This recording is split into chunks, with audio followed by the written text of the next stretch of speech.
Thank you for the good report. Thank you for your work. And last but not least, Poncho. Councilmember Chu. I'm sorry, Chairman Chu. Sorry. So used to that relationship that we've had over many years, and it's an honor to be here before you and to be able to meet the member as well. My name is Poncho Guevara. I'm the Executive Director of Sacred Heart Community Service in San Jose, California. And I just want to share a little bit about the work that we do as a community action agency. But we actually were formed 51 years ago in the same neighborhood where CET is also located. And we started out as a grassroots anti-poverty organization, helping to meet the needs of the community out of our founder's home, trying to reach out to folks and getting people in the community involved. And what's developed has been a not only multi-service organization, but one that actually tries to approach the breadth of the impacts of poverty on a community that's really struggling in the heart of Silicon Valley.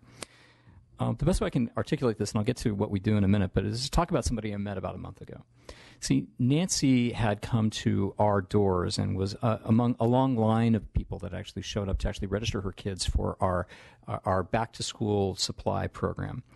And so she came up to me and she was saying, "Hey, I'm really excited. I recognize you. I saw you at something that happened at City Hall last year." And she said, "I want to tell you that I won the lottery. And I'm so happy." I'm like, "Why, Nancy? If you've won the lottery, why are you here?" It's like, "No, you don't understand. I was able to win a housing lottery, and now I'm living in an affordable housing complex, and it makes a big difference. And I'm excited to be able to work with you all in terms of making this happen for other people." And I still didn't kind of understand what was happening. And she explained to me that about 5 years ago, during the heart of the Great Recession, she had come to us for some help to actually register her kids for toys and also for holiday food boxes because she had lost her job, or actually hadn't lost her job. Her hours were cut. She was working full time, and she was living out of her car, and her kids were living with her mother. And so she wanted to get back with them. She put herself on a bunch of affordable housing waiting lists and hadn't had the opportunity to be able to strive through that. So she was getting basic assistance, getting some additional things. But the way that she was treated by our organization, the breadth of the work that we were doing, and the fact that she was invited to participate in our Job Link program, which helped her work on her assets, work on getting a better job. She was able to get a second job and to be able to help make some of those needs met. And then got her on a path and got some mentorship that she needed, registered one of her 3 kids into our homework club program, and learned a little bit more about parent education, about how she could be a better parent, like in terms of advocating for her kids, even though she wasn't with her kids physically, living out of her car, living on couches and doing that kind of thing. That combination of things made her feel stronger, made her feel supported, and as heartbroken as she was to not be able to provide for her family, she felt like there was an environment of people that actually cared with her, connected her with other resources, both within our organization but within the network of other organizations, that she felt she had a partner in this. She was not alone. And she saw the value of other people in her community reaching out to help. So last fall, she recognized me because she was involved in coming to a council hearing. We're fighting for affordable housing for other people, and then and we won that, and you were instrumental in helping move that forward. And then a few months later, she actually won a housing lottery, and she was able to get into affordable housing, and she's living with her family for the first time. So she was coming. It doesn't mean that she's out of the woods. She's working 2 jobs still. But what she experienced in that moment was really, really amazing, because she realized that she could have a voice in changes that are happening in her community. She was still working hard, doing everything that she could to her family. Life is not easy for her. She still needed to get school supplies for her kids through Sacred Heart. But there's hope and there's opportunity, and there are things that are happening despite the Great Recession, despite the increases that we're seeing in terms of the cost of living in a community that's so expensive like Silicon Valley. So all those things are kind of conspiring to actually kind of tell us a little bit about what we do and what the Community Service Block Grant does for us. You see, Sacred Heart does 3 things. We provide essential services, stabilizing families with food, clothing, emergency financial utility assistance, and home weatherization programs. We do things that help people on their path to self-sufficiency, like youth and adult education, helping people find employment, helping people manage their assets, access public benefits, and their earned income tax credit. We also, and other programs that are designed to help folks in terms of nutritional self-sufficiency by urban gardening, backyard gardening, and giving them some of the tools that they could actually live a healthier lifestyle and be able to connect with others in that process. And also breaking the cycle of domestic violence, providing support groups and other systems to try to stabilize families and overcome some of these challenges that they face. But the other leg of the stool for Sacred Heart, beyond those programs, is that community engagement, that opportunity for people to get involved. Volunteers from all walks of our community. Last year alone, we had nearly 10,000 volunteers that came to Sacred Heart to actually help serve the community and help touch the lives of so many different people. And then also getting involved in policy change and having a voice in issues that are impacting them in their community, whether it's senior services or affordable housing or immigration or other types of issues. These are things that they're working on day in and day out. But as we serve all of Santa Clara County, and last year alone we served over 70,000 unique men, women, and children that came through our doors to be able to access a variety of different services and programs. The thing that the Community Service Block Grant has really allowed us to do is do a couple of really critical things. We're one of the newest community action agencies in the state and actually in the nation. We were selected to become the community action agency for Santa Clara County among a very talented pool of organizations that have been serving the community after our existing community action agency went under in about 2007, I think it was. And so that was a huge challenge and a huge blow for our community. But Sacred Heart stepped up to the plate, and we became the community action agency. And through the Great Recession, we not only doubled our size in terms of the number of people. We're serving like 30 to 38,000 people a year. During 2010, 2011, 2012, we're serving over 80,000 individuals, and through some of those basic needs that I mentioned. But it also allowed us to be able to innovate, to actually look at our program offerings and be able to say, how can we make a deeper impact in people's lives through some programs that were targeted. But also the thing about Sacred Heart is we do things at scale, serving tens of thousands of people in need, and looking at reinventing what we were doing around our asset building work. We were doing job placement and helping people with resumes and other things, and direct placement into jobs. But we looked at credit counseling. We looked at financial education. We added an EITC program that we've only been running for 3 years, and now we're the largest VITA site in Santa Clara County, processing nearly $2 million in returns this year alone, 1,600 folks that we provided assistance through. And that didn't exist. And I was done through a network of volunteers, highly trained volunteers that are doing that work. And we're continuing that work as one of the only ones that are doing ITINs to help immigrants that are actually working through their process as well.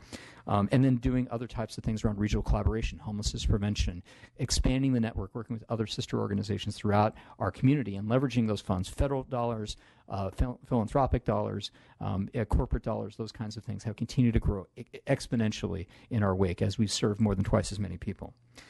And the last element that's been really critical is the idea of engagement, looking at our community as having lots of assets. We were an organization that really served people in need and met some of their basic needs, but looking at them as partners in that change that we want to see happen in our community through promotores, through people that have a voice in their community around policy change, and also volunteering and engaging others has been a huge thing that we've been able to do as a community action agency, and it's been nothing short of transformative. And that's where the needs assessment and the work that we've done has really played a big difference, getting people involved in all of these issues, whether it's housing, homelessness, health, nutrition, food, education, parent engagement, immigration, and relationships between law enforcement to decrease crime and being able to work through and bridge those gaps has been a critical force, and it's been one that we've been proud to be able to partner with the state, and it's been an honor to actually be a community action agency and to be able to represent our community in new and different ways, and that wouldn't have been possible without these funds. So it's an honor to be here. It's an honor to see your leadership, and I look forward to any questions that you may have. Well, thank you very much for coming up this way, and I really appreciate that you can leverage scarce public money with that many hours of volunteer hours. It's really, really great. Any questions, Assembly Member Lopez, or any one of the panelists? No, just an excellent job. Just with the parenting classes with the parents and I'm Microphone. Sorry, I can hear you. I just say the excellent job that you do it, and I'm really, the promotoras, in the community doing really amazing job. Thank you for all you do. Thank you. Great. All right, thank you very much. And with that, we will be open for public comment. And if any member wanted to speak, please come forward. We'll ask the witnesses from the public, please limit your comment to 3 minutes. And while we're waiting for the witnesses to come up, I want to take a personal privilege to introduce my wife, who is sitting in the audience. Thank you, Daisy. All right. Do we have a microphone for? I think they can just sit at the. Oh, okay. Yeah. Come here, sit at the desk. And please state your name and affiliation. It's my goodness. I get stuck on the Okay. rug every so often. Okay. Hi. Hi. Thank you for having us, Chairman Chu and Ms. Lopez. Thank you.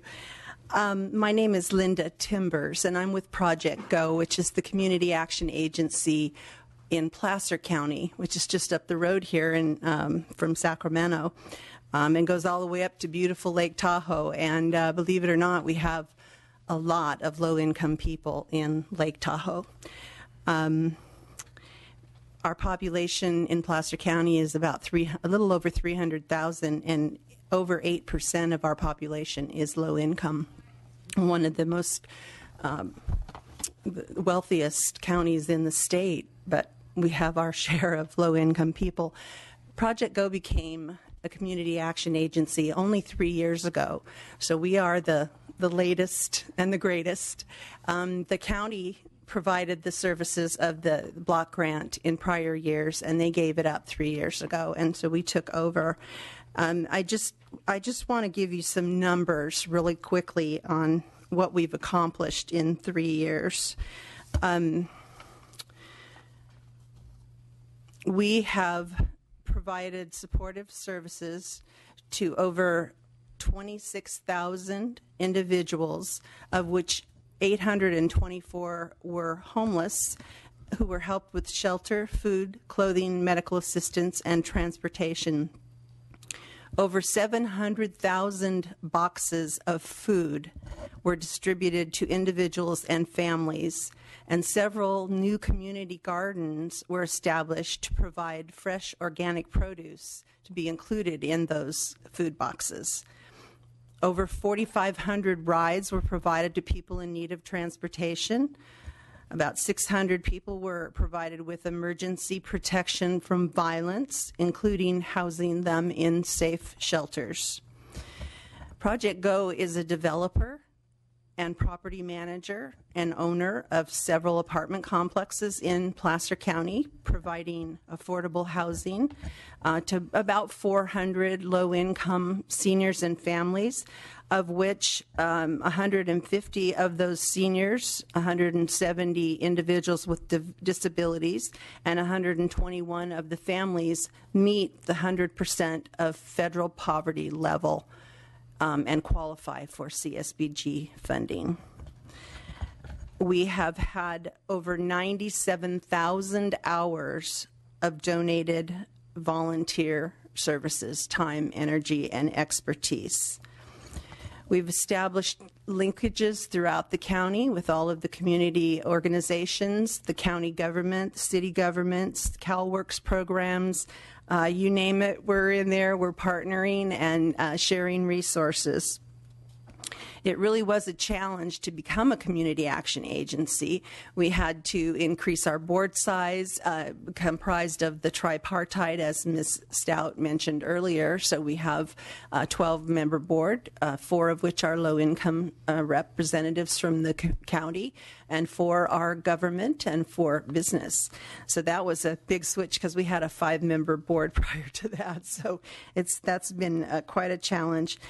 Thanks to CSD and Cal Kappa, we were provided with the technical assistance and training that we needed to get up and running. We had to change our bylaws. We had to come up with new mission statements and just a lot of work in order to get up to speed.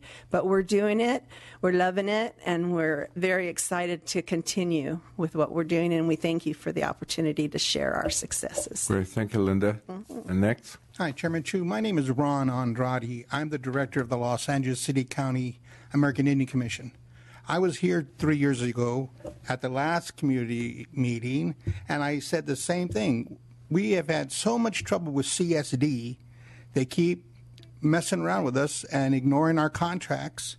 So we're asking, in the interest of time, I'm going to go right to the end of the testimony. I provided copies of my testimony and our annual report. We're just wanting you, the committee, to have a joint hearing with us to get our contract clarified, because CSD can't read a contract. I have a deputy attorney general on my board, and he said, why can't they read your contract? And I said, I don't know. They can't read it. And they just say, ignore the state contract, ignore the wording, and do what we tell you. And we said, that's not contract. I went to law school, and I have a state attorney general on our commission, and he said, that ain't contract. You have to follow the state contract. We service 16,000 Indians per year in the county of L.A. alone, only in L.A. Yet state CSD said, and contradicted what you said, Mr. Chairman, and as well as what Mr. McGuire said, CSD said poverty in L.A. has gone down. We said, that's a bunch of bull. That's a lie. They said, well, too late. You brought up new statistics, and it's too late for us to change our allocation procedures. And yet you said it, and Mr. McGuire said it, 25% of almost all, especially minority children, live in poverty. We told state CSD that. We said 25% of all Indians in L.A. County are below the poverty level. And they said, too late. We don't care. So they took $105,000 away from our budget. We only get $361. So they cut us down, and we said, you're going to really gut our programs. So what we did instead is I just laid off everybody who worked for me, and we made it through. Of course, I only had one person working for me, so it was easy. She wasn't happy, but the fact is we could sustain $105,000. I'd like to see any other cap take 105 or a one-third reduction. That's what we suffered because CSD said, too late. And so now what we're doing is we're having the same fights. So I'm back again to say, please help us get this resolved. You know, we're trying to adhere to the contract. Legally, we're trying to say that this is the way contract wording is done by the state legislative council. Except CSD says to us, we'll tell you what it says. And we said, no, that's not the way it works. Because if you say how it works, and if I do something wrong, then I'm liable to be charged with malfeasance.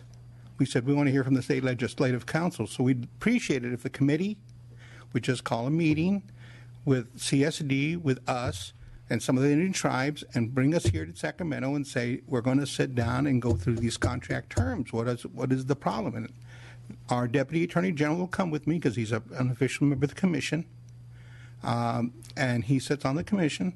But this is the second time I've had to come up, and I don't mind seeing you all. I mean, it's not like I'm mad about that. But the fact of it is that we just don't think it should have to be done. We do have a big Indian community in L.A. County. Unfortunately, as I said, 25% of them live below the federal poverty level. And, Mr. Chairman, I know it sounds I don't like to really talk about how old I am. But I worked with the administration when we created CSBG. I was on the Indian Committee in Washington, D.C., and we negotiated with the White House. And so I've been around CSBG in some people's minds a little too long, but I've been around from the beginning. And what we've seen is a slow erosion of CSBG because some of the states now are just saying, well, we are now in control and we'll just do as we please. So we'd appreciate if the committee would just work with us, have a meeting, let us sit down, and if you guys say, no, Ron, you are wrong in your reading of the law, and this is the correct reading, we'll comply.